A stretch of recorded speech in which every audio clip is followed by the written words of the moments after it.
हरे कृष्णा, राधे राधे। आज हम पापमोचनी एकादशी व्रत पारण के दिन सुनेंगे तुलसी माता की कथा। प्रेम से बोलिए तुलसी माता की जय। एक बुढ़िया माई तुलसी माता को रोज सींचती और कहती, हे तुलसी माता सत की दाता, मैं तेरा बिड़ला सींचती हूँ, मुझे बहू दे, पीताम्बर की धोती दे, मीठा मीठा घास दे, बैकुंठ में वास दे, चटक की चाल दे, पटक की मौत दे, चंदन का काठ दे, रानी सा राज दे, दाल भात का भोजन दे, ग्यारस की मौत दे, कृष्ण जी का कंधा दे। तब तुलसी माता यह सुनकर सूखने लगी। तो भगवान ने पूछा कि हे तुलसी, तुम क्यों सूख रही हो? तुलसी माता ने कहा कि एक बुढ़िया रोज आती है और यही बात कह जाती है, मैं सब बात तो पूरी कर दूंगी, लेकिन कृष्ण का कंधा कहाँ से लाऊंगी? तो भगवान बोले, जब वो मरेगी तो मैं अपना कंधा दे आऊंगा, तू बुढ़िया माई से कह देना। जब बुढ़िया माई मर गई, सब लोग आ गए।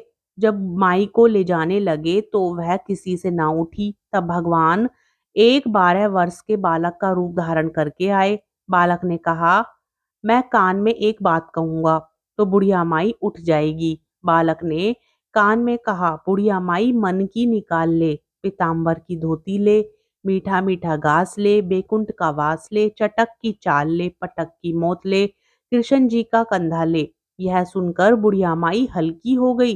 भगवान ने कंधा दिया और बुढ़िया माई को मुक्ति मिल गई। हे तुलसी माता, जैसे बुढ़िया माई को मुक्ति दी वैसी सबको देना। बोलो तुलसी माता की जय। अब सुनिए तुलसी माता की दूसरी कथा। तुलसी से जुड़ी एक कथा बहुत प्रचलित है। श्रीमद् देवी भागवत पुराण में इनके अवतरण की दिव्य लीला कथा भी बनाई गई है। एक बार शिव ने अपने तेज को समुद्र में फेंक दिया था। उससे एक महातेजस्वी बालक ने जन्म लिया।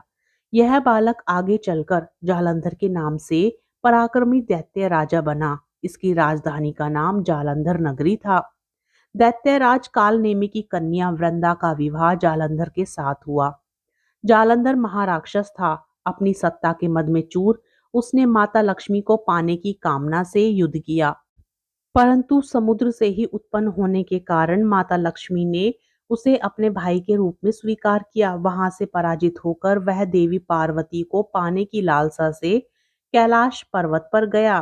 भगवान देवादिदेव शिव का ही रूप धरकर माता पार्वती के समीप गया, परंतु मां ने अपने योग बल से उसे तुरंत पहचान लिया तथा वहां से अंतर ध्यान हो गई। देवी पार्वती ने क्रुद्ध होकर सारा वृतांत भगवान विष्णु को सुनाया। जालंधर की पत्नी वृंदा अत्यंत पतिव्रता स्त्री थी। उसके पतिव्रत धर्म की शक्ति से जालंधर ना तो मारा जाता था और ना ही पराजित होता था। इसलिए जालंधर का नाश करने के लिए वृंदा के पतिव्रत धर्म को भंग करना बहुत ही जरूरी था।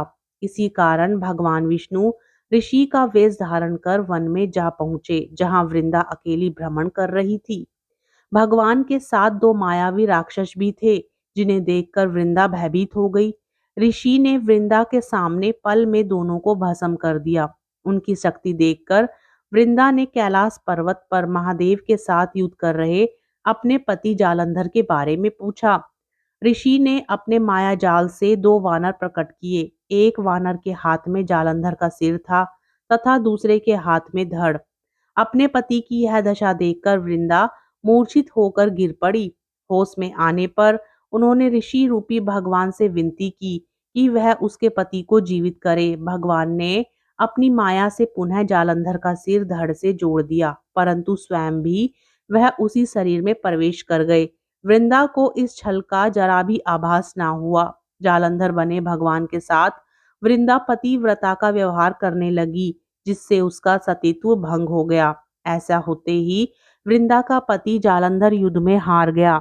इस सारी लीला का जब वृंदा को पता चला तो उसने क्रुद्ध होकर भगवान विष्णु को शिला होने का श्राप दे दिया तथा स्वयं सती हो गई। जहां वृंदा भस्म हुई वहां तुलसी का पौधा उग गया।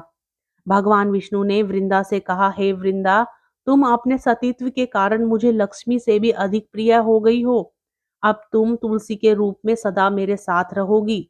जो मनुष्य भी मेरे शालिग्राम रूप के साथ तुलसी का विवाह करेगा, उसे इस लोक और परलोक में विपुल यश प्राप्त होगा। जिस घर में तुलसी होती है, वहां यम के दूत भी असमय नहीं जा सकते। गंगा व नर्मदा के जल में स्नान तथा तुलसी का पूजन बराबर माना जाता है।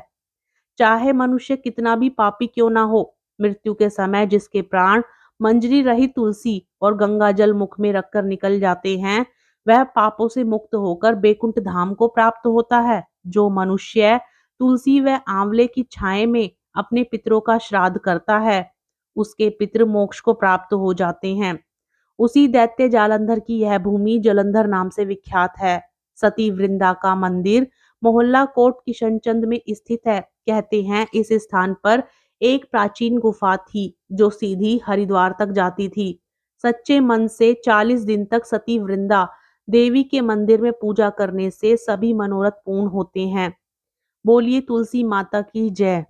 आपको तुलसी माता की कथा कैसे लगी, हमें कमेंट बॉक्स में जय तुलसी माता लिखकर ज़रूर बताएं और साथ ही वीडियो को लाइक करें और चैनल को सब्सक्राइब करें।